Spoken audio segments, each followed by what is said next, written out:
ఆరవయసుల మీద ఇటీవల ఎవరు దాడులు జరిపినా గత కొన్ని నెలలుగా నేను చూస్తున్నాను. వారిని రిక్వెస్ట్ చేస్తున్నాను, ఇలాంటి పనులు చేయొద్దని. వాళ్ళు కొద్దిగా సర్దుకుంటున్నారు, కానీ కొన్ని ముందుకు పోతున్నాయి.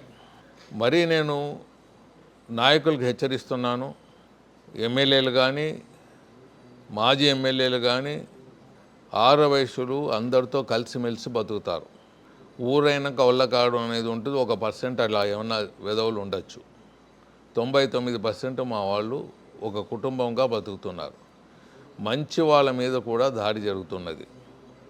అటువంటి మంచి వాళ్ళ మీద దాడి జరిగింది అంటే ఒక రెవల్యూషన్గా వెంటబడి రోడ్లో లాక్కొచ్చి ఆ నాయకులకు బుద్ధి చెప్పే పరిస్థితి వస్తుందని తెలియజేస్తున్నా. ఇది last warning to all the leaders in the Andhra Pradesh. తెలంగాణలో కానీ, ఆంధ్రాలో కానీ వయసులు ఎవరు జోలికి పోరు. వారు అందరితో కలిసిమెలిసి బతుకుతారు. అలాంటి వారి మీద, అమాయకుల మీద దాడి జరిగిందంటే మాత్రం రోడ్లో లాక్కొచ్చి వాళ్ళకు బుద్ధి చెప్పే పరిస్థితి కలుగజేస్తాం. Any leader, any level of the leader, ఏ లీడర్ అన్నా కానీ ఆ పరిస్థితులు కొని తెచ్చుకోవద్దని ప్రతి ఒక్క లీడర్కు ఆంధ్రప్రదేశ్లో ఉండే వాళ్ళకి తెలియజేస్తున్నాను. ముఖ్యంగా మొన్న దోన్లో ఇన్సిడెంట్ జరిగింది ఇటీవల. వాళ్ళ ఫాదరు ఎమ్మెల్యే, వాళ్ళ తాత ఎమ్మెల్యే.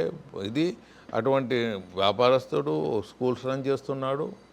ఆ అబ్బాయి మీద దాడి జరిగింది.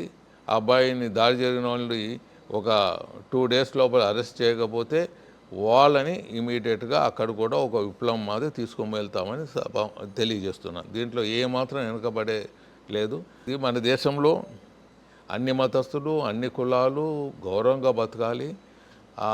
ఏదో ఒక కులాన్ని తక్కువ చేసి వాళ్ళ మీద దాడి చేస్తే మాత్రం సహించేది లేదని తెలియజేస్తున్నాను.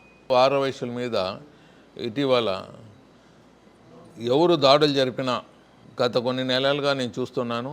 వారిని రిక్వెస్ట్ చేస్తున్నాను, ఇలాంటి పనులు చేయొద్దని. వాళ్ళు కొద్దిగా సర్దుకుంటున్నారు, కానీ కొన్ని ముందుకు పోతున్నాయి.